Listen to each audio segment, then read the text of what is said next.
Hey y'all, Tim in Baltimore, Maryland here at Hollenshades. Doing a transmission service on a Ram truck, 8-speed transmission.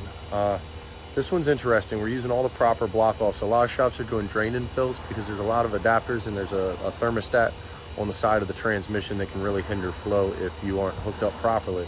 Before we get going, it's actually been running here for a sec, so this fluid was black before, but any of y'all that do this service very frequently will realize this is wildly good flow.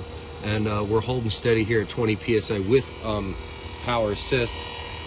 This is the one where you're going to end up using the block off connector. So if I can show you down here, we have the return line blocked off, and then we're hooked directly up to the line coming out of the transmission. And then last one I'll try to show you here. And then this one, goes right into the side with their other adapter. So the adapter numbers you need to do this here. I'll show you our part number 127. 127 and the block off is BA 145.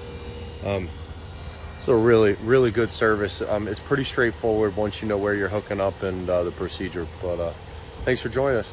Tim at Hollenshades. Have a good weekend.